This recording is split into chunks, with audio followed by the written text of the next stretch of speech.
个人，尤其在今天非常巧合，你们知道3年前的今天发生一件事情吗？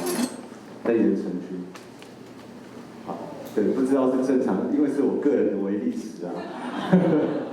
就我在3年前被迫搬走了，被迫搬离了盐城区我外公的一栋老房子哦，它有80几年的历史。那为什么说是被迫的？但是因为我不是这么情愿的离开这个我从小成长的地方。那时候是因为我外公的后代，他们想要卖掉这个房子，因为那时候高雄的房价非常的高，他把房子当作商品一样在贩售。我就为什么我说我不情愿？一部分是因为我从小在这里成长，那我跟盐城区有非常多的情感。所以怎么说呢？小时候在这里跟我外公成长一段时间，然后长大了以后，我到外地求学，研究所回到高雄盐城区这里住。我其实本来是想透过在身体里面的记忆去重新的回忆我在这里长大的情形，可我发现我搬进来这里的时候，已经找不到那样的空间感了，因为整个盐城的城市变化非常剧烈。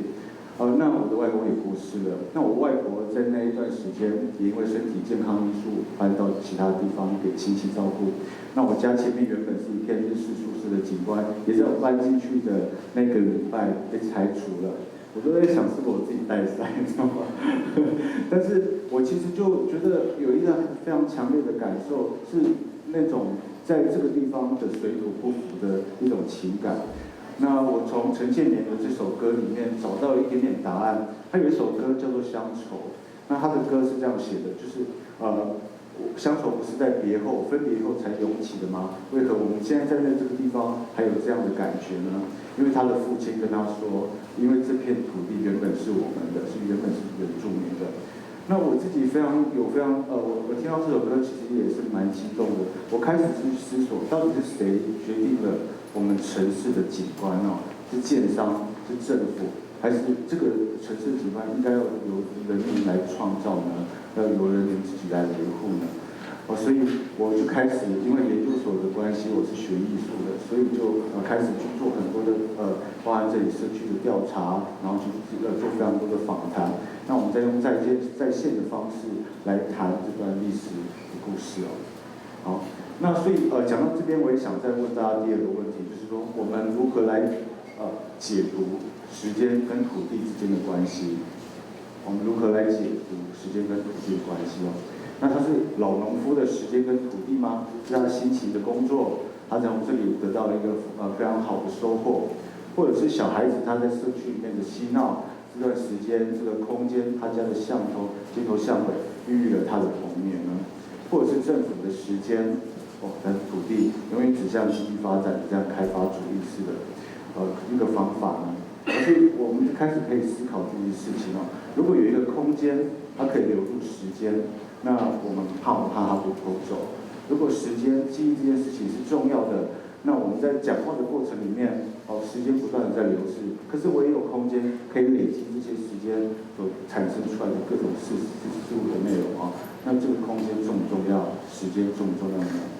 好，那时间就回到了2012年那年的2月17号。在市政府的网站上公告了一个拆迁的命令就是广山社区的开辟案，他要把广山社区开辟成停车场，上面还有30几户的人家。那他直到3月15号才在社区里面贴了2张公告。那这样的恐慌在社区里面快速的蔓延。那在社区里面的老居民，还有一些关心高雄文史的这些人，他们知道了这些事情以后呢，他们就开始集结来大量的收集这个居民的历史故事跟房子的面貌希望做一些量测，可以跟大家说这里有它保存的重要性跟价值在。好，所以3月17号就是从网络公告的1个月后呢，我们在这里的老屋，它的屋顶屋檐里面发现了一个东西，就像台湾盖房子上梁仪式的一个叫做壁串的东西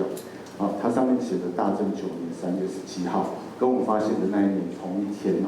所以我们觉得那个巧合促使我们一定要去做这件事情，它关系的太多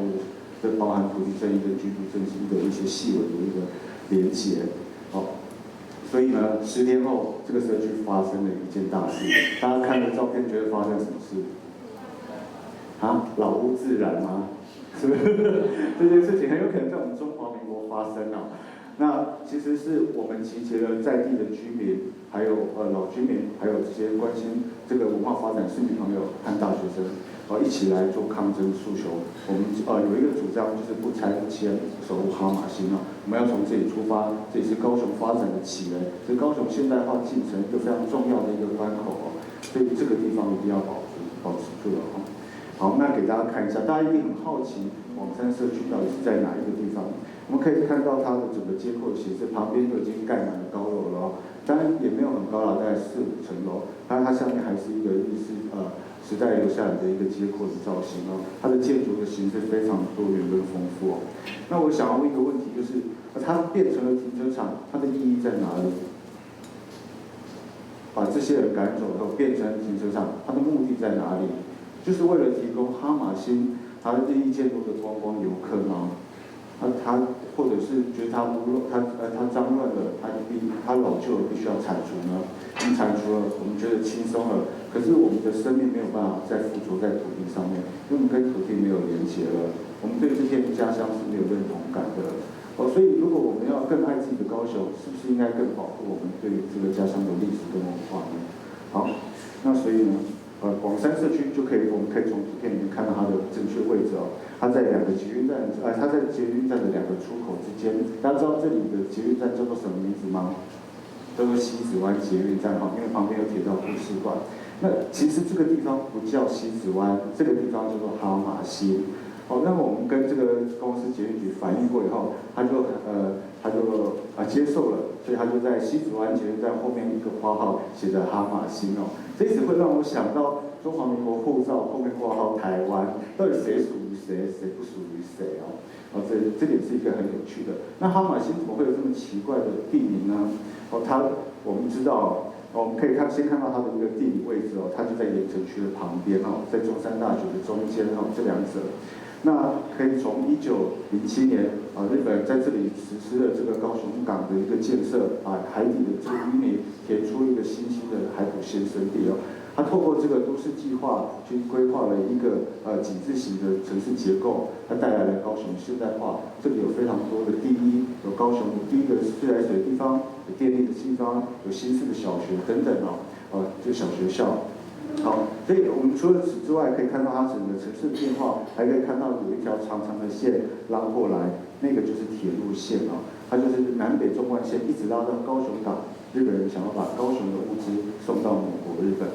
所以第一个高雄的火车站其实是在这边的。第一个的高雄，它虽然它有1、2、3代的区分，但是大致上就是在哈马星这个位置。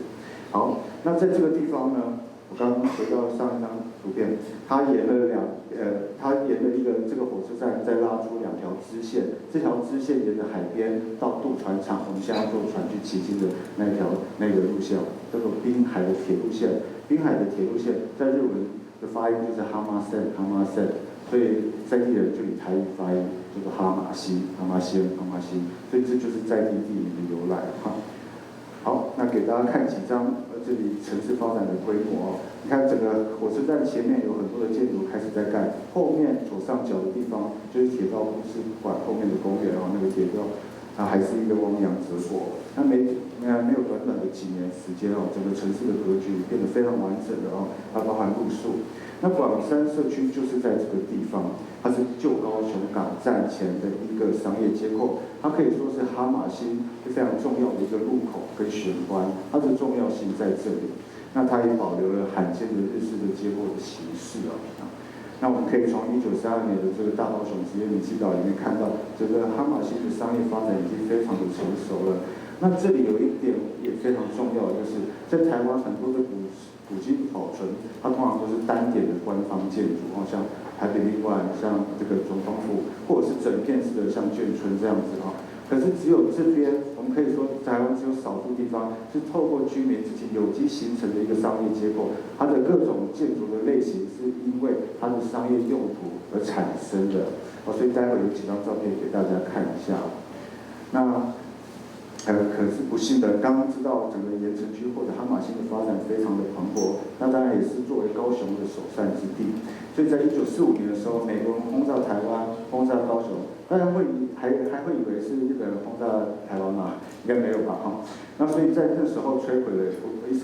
大量的建筑物哦，可是有一些建筑保存下来了，就像包含这个打狗第一个小学校是第一所以日本人为主的小学哦，看它的造型很美，可是，在战后被改建成这个样子。那这个建筑物内容还填充了海沙屋，所以它还没到使用年限就必须拆除重建了。那或者是高雄第一条金融街上面有非常多的银行，有台湾银行、中和银行、彰化银行、邮局，甚至是工商银行等等的哦，它现在变成这个样子。那还有第一个这个比较新式完整的邮局哦，我们看到它的建筑非常漂亮，它的街道非常宽敞，它的行人步道非常的健全哦，很适合行走在街道上面，甚至还有植栽还有日本人对于南国想象的椰子树。那我们看一下它现在变什么样子哦，可以看到它其实是非常不利于人行在走路的，所以我们要思考我们的城市为什么会发展成这样的面貌。那少数的私人住宅留存下来，像这个高雄以前的市役所、市政府警察署，现在被包围在这个房子里面了所以呢，我们说广山社区刚刚说它的这个范围，它的房子，它有这个料亭是高级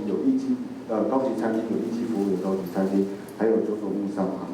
它的办公室。还有123，还有这个什么明治之国株式会社，大家知道明治之国株式会社嘛？因为台湾有糖业等等的，所以都集结在这里。这是另外一个艺术家他画的一些图我们给大家看一下。你看他有这个仓库，所以就是用木头建的。刚刚它的中间那个白房子就是办公室，所以它的建材就非常不一样。后面就是这个123料亭或者是像2间旅馆，因为在火车站旁边，还有运输组合，那后面还有一个比波还要久的红砖仓库等等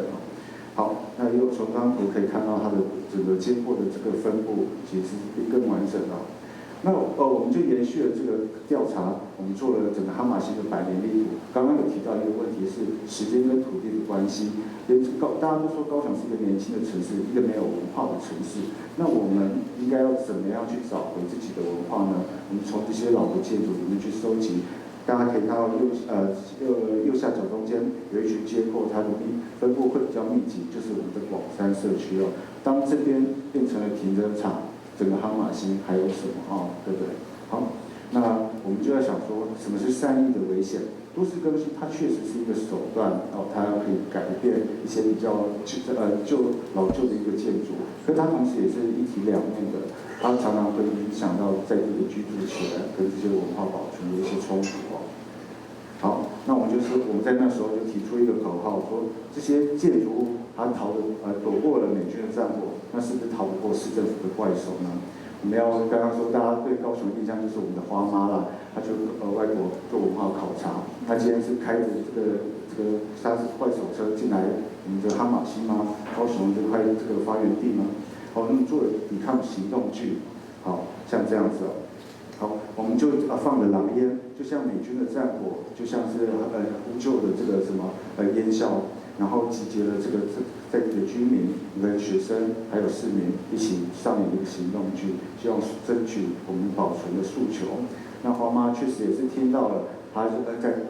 后几天口头的承诺，暂缓拆迁，所以这个危机一直没有解除这个要拆迁的危机一直没有解除。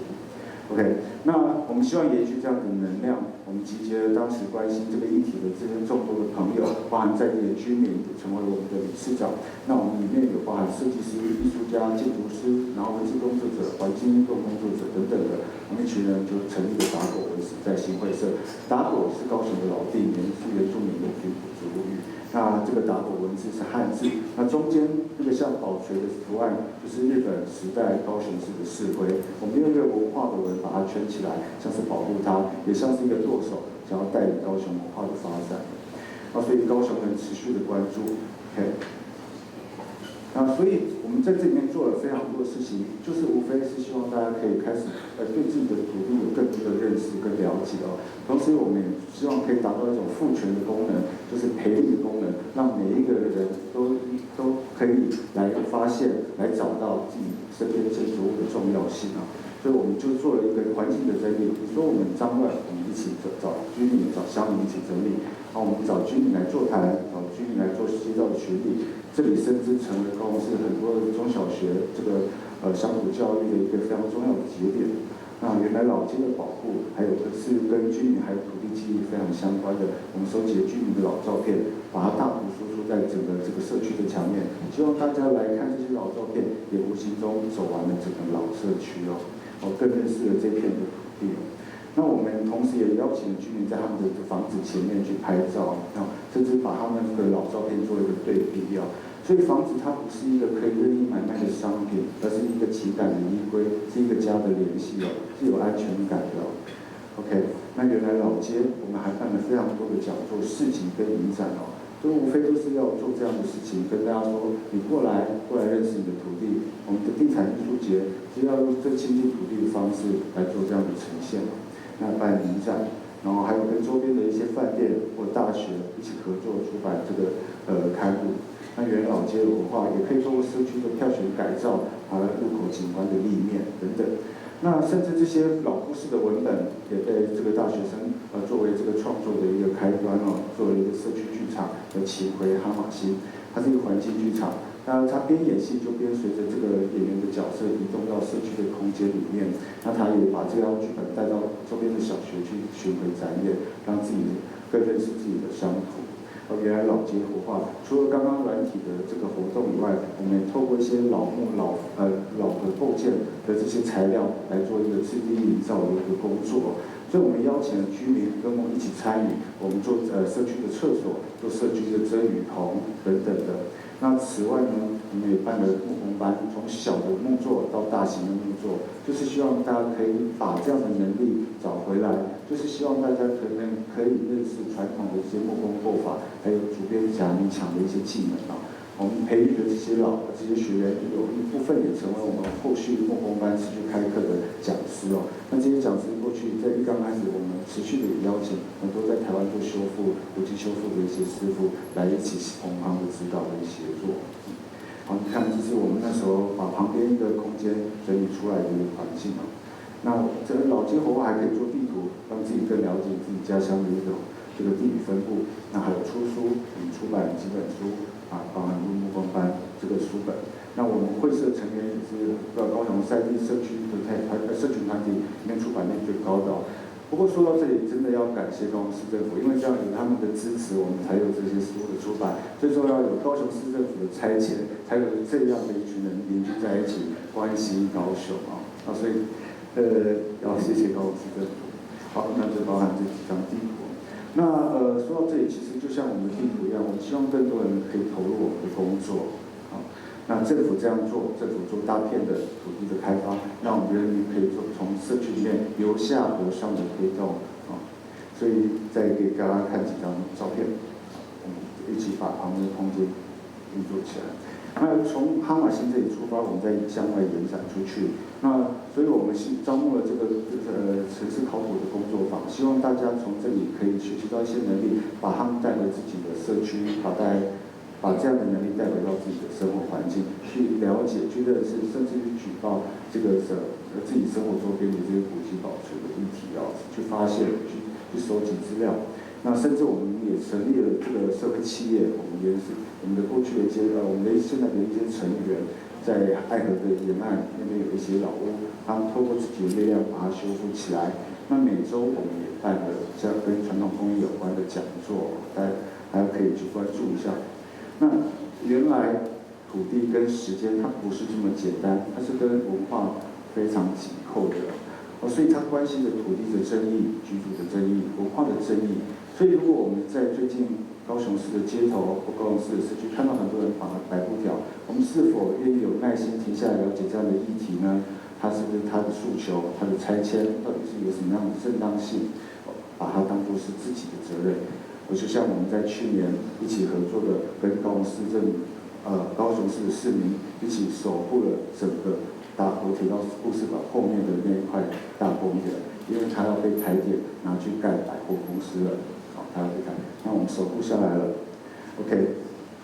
好，所以如果这是每一个市民都有的责任，那如果我们知道历史其实在城市里面，如果我们知道文化是在土地里面从土地里面长出来的。那么我们要一个虚胖发展的城市呢，还是要一个收藏冷冰冰的物件的博物馆？这是我们想要的吗？我们要把所有东西拆除，收到博物馆里面郑重的介绍它，还是它就生活在我们周围呢？